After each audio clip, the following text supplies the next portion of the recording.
Hello and welcome to the Visibility Vixen podcast. I'm your host, Michelle Lewis, and this show is 100% geared to come alongside you, give you a huge hug, and encourage you to keep going down this crazy trail of entrepreneurship. Between myself and the many incredible guests that come on to talk to you, you're going to leave each episode feeling inspired, motivated, and a little bit more balanced for the road ahead. I'm all about building a brand of integrity, purpose, and skyrocketing your visibility so that you can step into that incredible mission you were born to live. So grab a cup of iced tea, pop in those earbuds, and let's chat. Oh, badass business babes, what is up? I am here with Michelle Lewis. So honored to be jumping on this live today. Michelle, I am so happy to have you. Today, we're talking about visibility, right? This is like the common thread. Yeah, it is. So tell us a little bit about yourself before we jump into this training. I know all our girls are so excited to hear from you and learn how to not freak the fuck out when they're jumping on lives.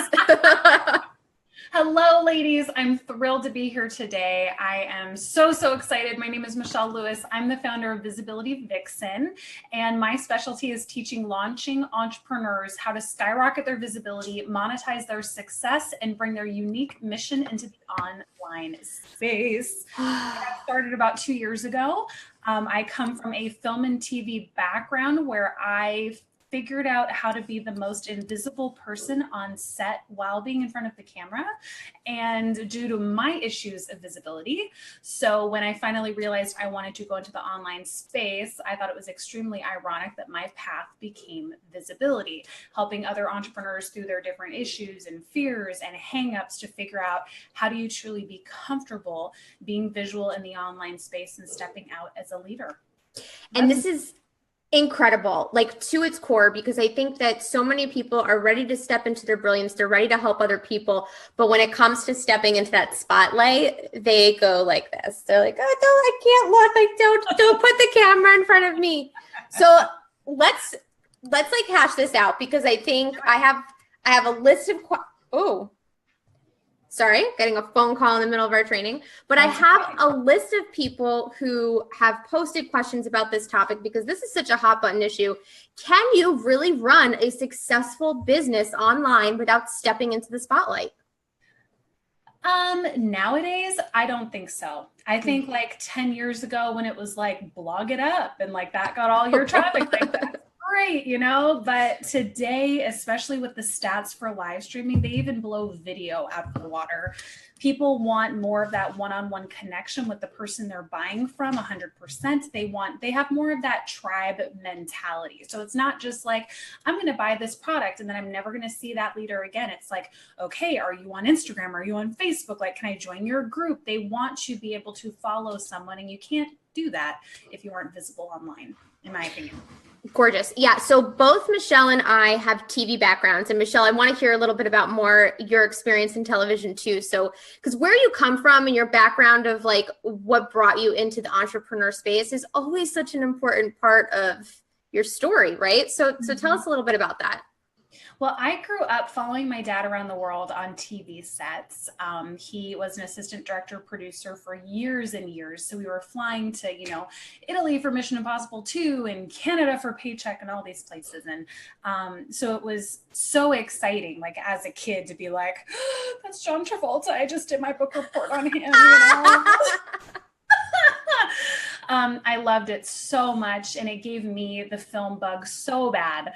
I was begging him to let me be an actress since I was like 4, but he, of course, saw a lot of childhood actors that then struggled in their teens. And so he said, no, you have to go to film school first. So I did. And then I started in television as a stand-in. Yeah, so tell us what that means, because some people don't know what stand-in is. Okay, so a stand-in pretty much like, how you see the actress while on, let's say like Jennifer Lawrence, you're watching Passengers, there she is. Well, between what are called setups, which means where they're moving the camera around, they don't want the $20 million actress having to stand there on a mark for hours and hours because you're already shooting 14-hour days. So what happens is when they call cut, they say second team, and you go running in and you take over over her mark so that camera, lighting, and sound can get everything right around you. So that's what's so interesting about this story, is that I wanted to be an actress, but being told by a very well-known actress who was my acting teacher when I was 14 that I was too ugly and overweight to ever be on camera, my subconscious was like, okay, so we really want to be in film and TV. So let's do this where we're actually in front of the camera, but not when it's rolling. So that was my life for like 10 years. Oh my gosh. Okay. So this is crazy. Yeah. So my background in television, my father was in TV. He still is. Yeah. So there's some weird dad stuff going on here, but that's totally cool. So he's a weatherman. He's an on-camera weatherman. Oh my gosh. How cool. And so I remember when I was a teenager, I used to take voice lessons in the city because I wanted to go to performing arts school, and I would hang out with him at the studio. And one time I actually did the weather on TV, and you have to like look at, there you have a green screen behind you, right? And you're like pointing to all these things behind you. But yeah, and then after seeing that, I went into television. I worked at CBS News, and there was this high expectation of like, when you put shit on camera, it has to be perfect. When you step into a live video, this is where my brain went, it has to be perfect. And this is totally not true, right? I think this is one of the fears that keeps a lot of people from actually stepping on live, is that they think it needs to be perfect. Now, why is this not true? Because it's live. I mean, honestly, like outside of maybe like those, I'm thinking of like those shows that they've done where it's like they're doing the play, but it's live on TV. Yes, they just did this with Grease, right? Yes. But it's like, you don't understand. They rehearse for like months, and like they have like 10 camera crews. But anyway, I'm getting carried away. You can't be perfect on a live stream. You can't. You have to anticipate that there's going to be some kind of failure at some point. I know that seems a little bit weird, but I can guarantee that you will fall on your face at some point. Your mouth is going to mess up. For example, if I'm ever on a live at my parents' house, my dad crashes it every time. Like he's going to come through with a bag on his head, pretending to hurl or something in the background. I've had my camera like on my computer toppled to the ground. I've had like the mailman come and my pug is going crazy. I've had so many different things. This happened to me the other day. I was doing a live and some asshole was knocking on my door. I'm like, can you leave me alone, energy source? Like, I do not need this right now. And then the dogs are going crazy. And then last night I was doing a live and I'm like, I still have salad in my teeth. And I'm like looking at myself. I'm like, oh man. Epic. Like I'm using the Facebook Live as a mirror. Let me get this. They get it? Yeah. But that's the beauty of it. I would much rather watch you getting salad from your teeth, because then I feel like we are girlfriends at lunch or at a coffee shop or whatever, right? It actually, the more human you are on a live stream, and I don't really recommend, of course you can live stream, in your bed, in your sweatpants or whatever. I think if you're providing a lot of education, you might want to throw a light in there. I don't think that it's necessarily right to be like, hey guys, let's go live, Yeah, throw a hairbrush in that shit. Yeah, it doesn't have to be perfect, because who can really honestly ever achieve that standard? And I don't know about you, but the girls who do the perfect live streams where it's like the lights and the set and the trowel of makeup and stuff, I don't watch them. No, and I don't want to buy from those people either, because I feel like those people don't get me. And that's a big part of the distinction why social media is so successful, right? Because people see you being in your life and being normal, and they go, man, I want that girl. I want to know what she's doing. I want to have what she has, right? My most popular Insta stories are when, like in the morning, when I take out my sleep stylers. Literally, I'll have them in my head. So it's all these curlers around my head. You sleep with curlers in your hair? This is adorable. Sleep stylers. It's not curlers. They're called sleep stylers, and they're soft and squishy. So you can like lay on them no problem. And you take them out and it's like curls, like nice curls, not crazy wavy hair like mine is. And so when I do like the reveal and I'm like, look at what the sleep stylers do. Those are my most popular Insta stories. It's not the ones that are like, hey guys, 3 ways to be more visible today. The sleep stylers. So Like, hi, I'm the visibility vixen, and in my spare time, I promo the sleep stylers. Like, yeah, I'm thinking about putting them on my store. I'm like, might as well like grab them and put them on my store because like it's more popular than other things. I can't. Okay, so let's talk about fear. Like, I want to hash this out because I think I heard someone comment on this on my post today. They said, "Don't just tell us just to do it." You know, because that's kind of like the response is like, just do it. Just go do it. Just take messy action. And some people are like, well, hold up. No, my brain is going crazy around this. How do you overcome that fear? Well, the problem with just do it is, number one, we're not in a Nike ad. And number two is that that's not going to resolve any of the issues of why you're terrified in the first place. So I think it's really, really important to sit down and figure out what are your fears about being visible. I'm running the Comfy on Camera Challenge in my group right now. And so that's what we're talking about on day 2, because you have to identify what your fears are and you have to figure out what those initial wounds are. If you haven't read Joe Morgan's book, Broken Children, Grown Up Pain, it's so important to read that because we are all specifically injured in some way. Every single person in childhood. It can be from a parent, a family member, a sibling, a friend, whatever. And now, like with online bullying, it can be even more so. Yes. And when you're injured before you become a teenager, you don't have the chemicals in your brain to be able to differentiate and reason. So that's why if you're injured in your childhood, especially around your visibility, you immediately blame yourself. Even if it was something done to you, you are not only the victim, but it's your fault that you're the victim. So that's why when people don't go back to those original wounds, I know you're sitting there going, it's just a live stream. Like, why do I have to go that deep? It's because these wounds will keep you from being successful in your business in any way, but specifically live streaming.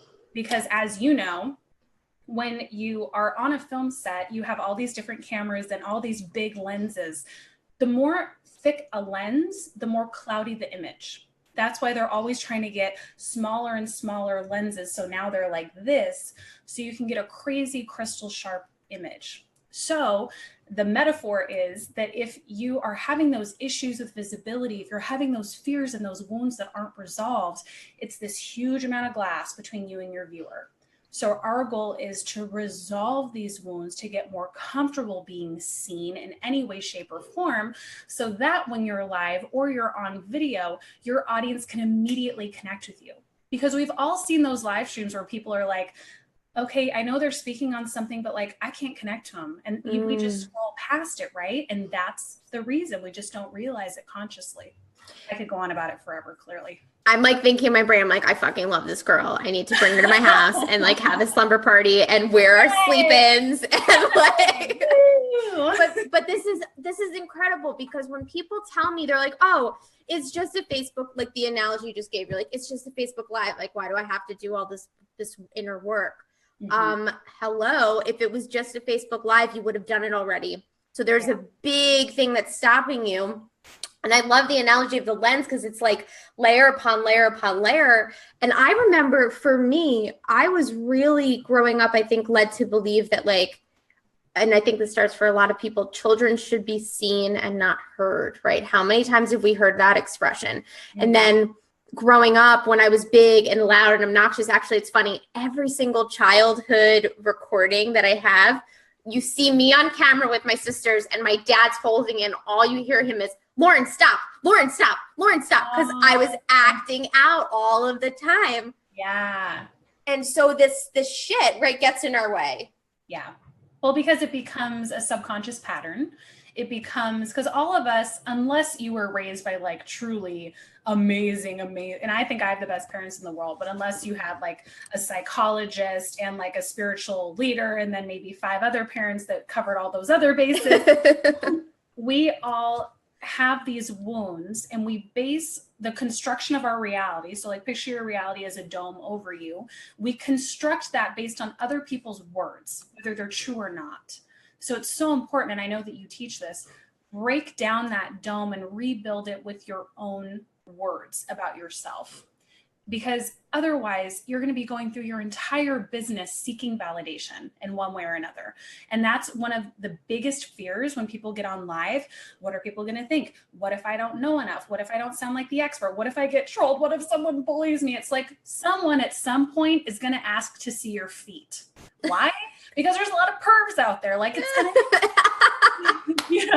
it's going to happen. It's okay. And I think that's why it's so important to base your reality on yourself and what you construct, because otherwise you're always going to be the victim of something. Or you'll start your live streaming. You'll be like, and you see this all the time. Hey guys, so I'm going to start my live.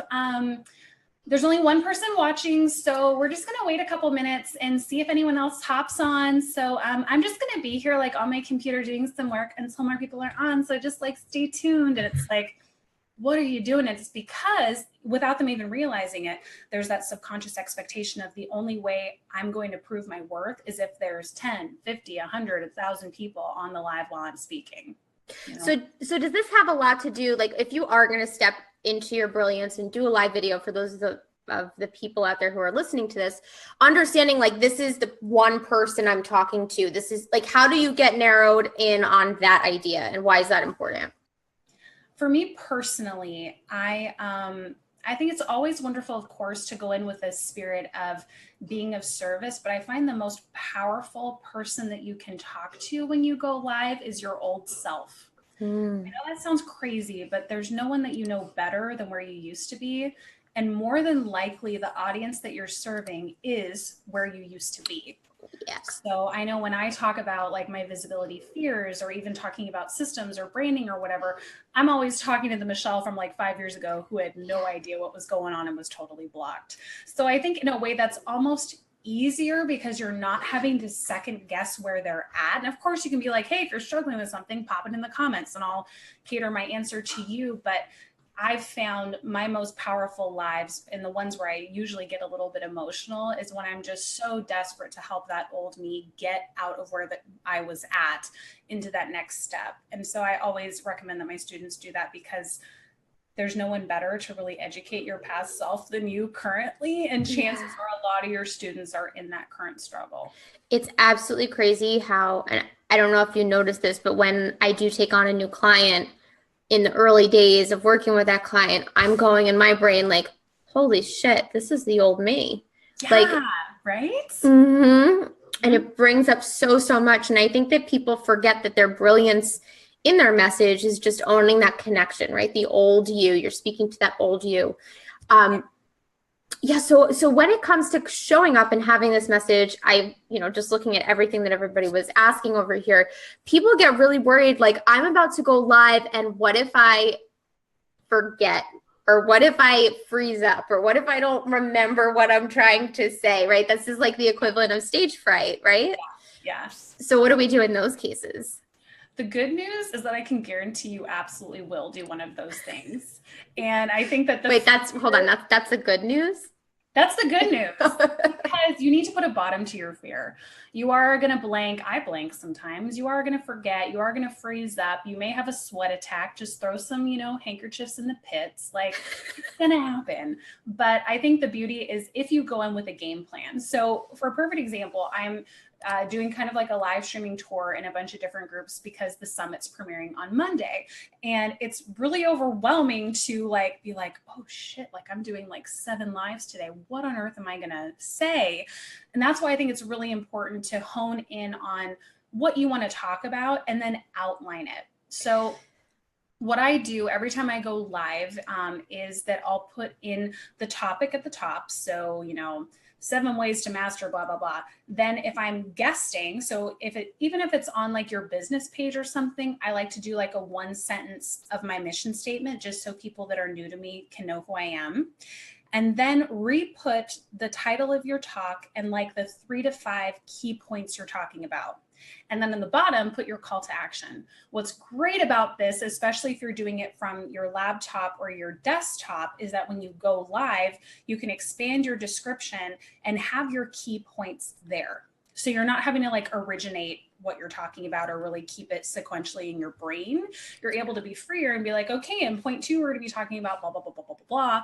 And then you can expand on it. So I think having that kind of organization has saved me over and over again, because live streaming isn't new anymore, right? So people don't care about if you're live streaming on your way to work. Like no one cares to just hang out with you on live unless you're like Shalene Johnson.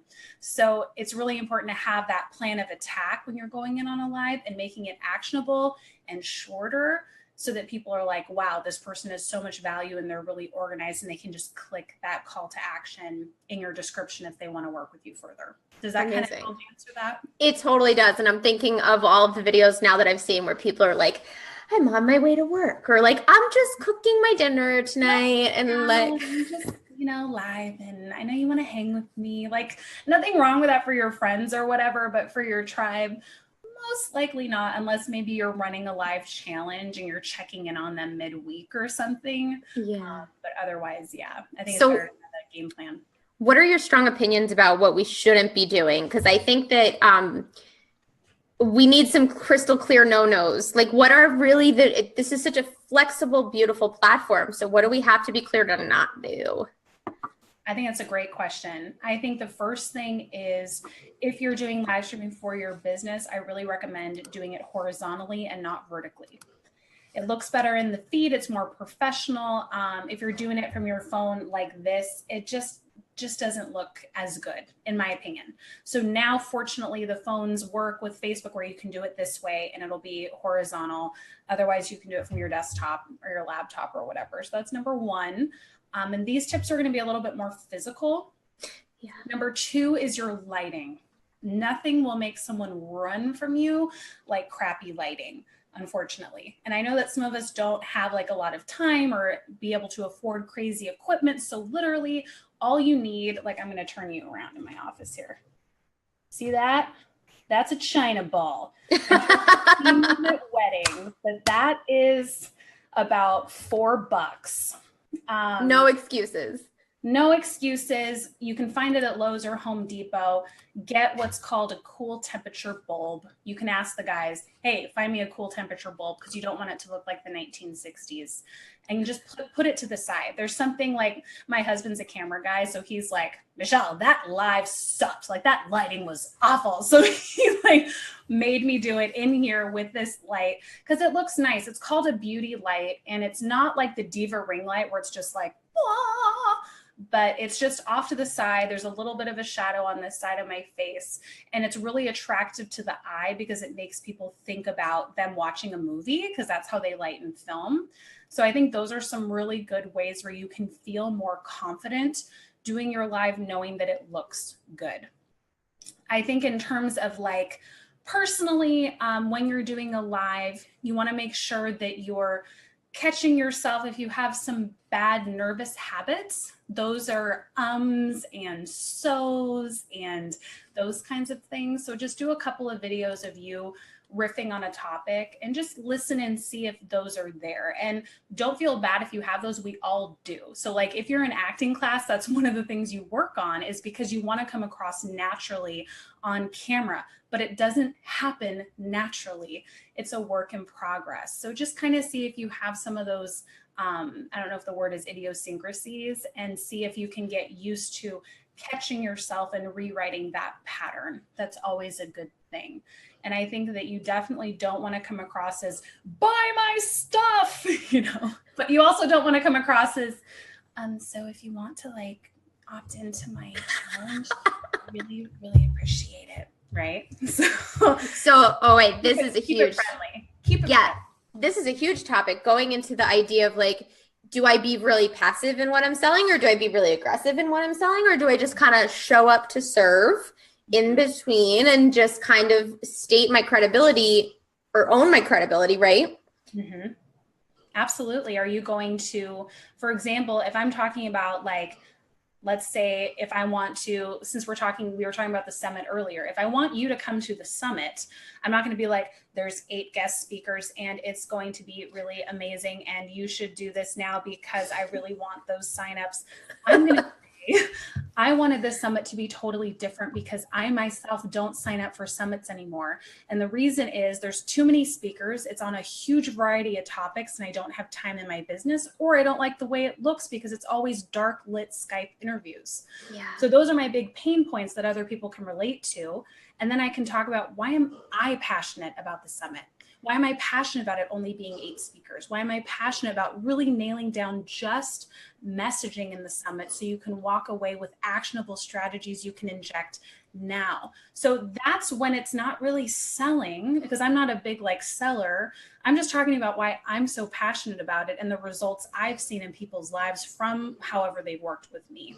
And I think that's so much more authentic and genuine, especially if you're doing it through live streaming. Yeah. And for everybody who's listening, I want you to just honor and recognize what Michelle just did here, because she took a pain point or a series of pain points that she had, and she created something to solve that problem. So there's a direct connection right to your old self. You said, I hated this because it took up too much time. I didn't like it because it was so dark and so eerie. And her old self, when she shows up to talk about what she's creating, is going to be directly connected to it because, hey, she wants that too. Yeah, exactly. I'm a little bit unconventional. I know a lot of people are saying test your audience before you create a product and throw something against the wall and see if it sticks. And I never did that. I really dug into what was the painful journey of me becoming more visible and how can I address that through my courses. Of course, I'd still test it once it was created and have beta testers and everything. But I think it's all about, throw out live streaming out the window, throw out China balls and all that stuff. It really comes down to, what is your mission? What's your purpose here on this planet? Is your business serving that purpose? If not, you need to do a different business. And if it is serving your business, you need to be so obsessed with that final goal, whatever it is in your mind of how you're going to help change the planet, that live streaming facilitates that purpose. It's just a tool, right? Yeah. That's so important because people, when they watch a live, they want to jump on that forward moving train. And it's your job to be the train that's already moving, not sitting there in the station being like, I really need more subscribers. I need more sales. I'm going to sit here until they come. Keep going towards your purpose, because that energy when you're giving a live is so much more attractive than you seeking that validation and approval through numbers. Well, yeah, because it's like the girl you mentioned at the beginning, hey, there's one person on here. And what she's basically saying is I don't give a shit about you. Let me wait till I get more people. So that one person's like, fuck you, bye. Thanks. Silence, just okay, I guess I'm going to sit here while she's picking her nose and wait for her to get here. Oh my gosh. Okay, so let's, there was this other component too that seems to be a common thread of what if the dog does bark and go crazy? What if the mailman does knock? What if my kids start running in the back behind the video? What do I do? What's the answer to that? Oh my goodness, it's a hard one. I was doing a coaching live stream in my mastermind Facebook group a couple weeks ago, and this poor woman is wanting to ask her questions, and her kids are stalking her. And she's trying to close the screen door and the patio door and hide on her patio in the corner, and she's just I'm so sorry, I don't know what to do. And I was thinking I don't have kids yet, but what would I do if I was live? And I do have a pug who barks like crazy, so if the mailman comes, I'm oh, there's the mailman, you're going to hear a barking pug in the background. So what I'm saying is blah, blah, blah, blah, blah, blah, blah. If he was in here barking like crazy, then I'm probably going to pick him up and be like, hey guys, here's my barking pug. He thinks he's a Rottweiler and he's probably going to give off a couple of woofs, but we're going to keep on going. You really have to try to just embrace it. Let people know what's going on, unless it's a huge plane circling overhead and you can't hear anything. But other than that, I think people are fine, especially you. If I heard a pig squealing, I'd be show me the pig. Oh my God, I want to see the pig, right? Yeah. And I think too, there's something to be said for going with the flow and the craziness of life, because what I find is people are less attracted again to that perfection of start to finish flow and easy peasy, and when things go wrong, it's kind of funny. It's enjoyable to watch. Totally. And nothing's perfect. My friend Tabitha's staying here for the weekend. There's her arrow bed. I could have moved it, but I didn't want to, because frankly, I didn't want to expend the energy. It's okay. You just got to work with what you're given and be And it all comes down to that security in your worth and who you are. And I know it seems silly where you're like, it's just an arrow bed, but like the old Michelle would have been like, everything must be perfect. I must put on my foundation and everything must be clear and blah, blah, blah. Now I'm like, throw on the red lip and let's do it. Like I'm going to shine. It's 105 degrees. What am I going to do? Right? Yeah. Yeah. So let's talk a little bit about the summit and this awesome badass series that you have going on. So what, for our followers who are like, I love Michelle, I want to be in Michelle's energy, I need to know more about this. Tell us, my love, tell us. All right. The Visibility Summit. This one is called Message Mastery. It's my first summit, so I'm super thrilled. I was at an event down in San Diego a couple months ago, and Naveed Moazes was there. And for those of you who don't know who he is, he's like the king of online summits. Like that's his whole business, is teaching people how to run successful summits. So I'm chatting with him because I just go up and I'm like, hi, I'm Michelle, like a crazy person. And he's like, oh, so, you know, what kind of summit are you doing? And I told him this idea, which I'll tell you in a second. And he's like, okay, well, that's kind of ambitious for your first summit. And I found that they just don't convert as high as the standard formula. He said, totally do what you want to do. But if it was my first summit, then I think I just do it, you know, the way that works. And I was like, I really appreciate your feedback and you're really motivating me to do it anyway. Do you want to know something? Can I just tell you, like when people tell me I can't do shit or it's not a good idea, I'm like, bitch, watch me. Like I get like inspired. Yeah. I'm such a thoroughbred. It's like those Arabian and thoroughbred horses that literally have that fire blood where I'm like, oh, like it gets me excited. Yeah. So my idea was, since I didn't like the standard format, what would I want to see? And what I would love to see is if, you know, someone is interviewing someone, actually sitting down next to them. I think there's really something exciting about doing those interviews in person. So I called up the different people that I wanted in this summit and said, you want to fly to LA? And they all did, which was amazing. And so we sat down in groups and actually like each person's getting up, they're speaking for 30 minutes on their Zone of Genius. If people upgrade to the All Access Pass, there's additional footage of the behind the scenes Q&As that I did with each speaker. But pretty much it is so powerful. It's all about message. So that's where I really wanted people to start, because I think if you get distracted with systems and branding and live streaming too fast, your message never really builds its foundation. So we're talking about everything from like your core message, waking that up if you have no idea what you're supposed to do. We're talking about the starting elements of creating the message of a crush-worthy brand. I'm talking really intentionally. You can see my little color balls right here, about color and how you can strategically choose brand colors that will resonate with your audience and attract them to you constantly. We're talking about so many things, storytelling in social media so that people are flocking to you more and more, putting your message into your sales pages, creating the start of your PR message so that when you're finally ready to submit, it's different and unique and people actually open up the emails. We're also doing something a little bit different where I'm highlighting a specific humanitarian cause. This one is the recovery of children. And then I'm bringing in a motivational speaker to talk about how many of us, like 100%, including me, usually operate our business through expectation, and how high expectation can not only set you up for failure, but really damage your body. We're talking the people that have chronic right shoulder pain, people that are really dominant females because, you know, they had really strong mothers and maybe a little bit of absent fathers, and those patterns that are set up mentally and how you can rewrite them. So as you can see, it's a little bit crazy and nutty, but I'm so excited about it. We start on Monday and it's going to be amazing. So anybody who wants to join, they can click the link in the bio. I absolutely love this because messaging is the foundation. And Michelle, you know this too, just from experience. If your message isn't solid, none of these other things are going to matter in your business. So the marketing, the live, how great you are when you show up on camera. If you don't have the clear message, it doesn't really matter, right? Yeah, totally. Because otherwise you're just stabbing in the dark and creating opt-ins that are all over the place and courses or products that are all over the place. And it's like, that's not the way to be productive for yourself. You're going to drive yourself crazy. It all boils down to your mission statement and your business pillars. And that's what everything you create has to fall under.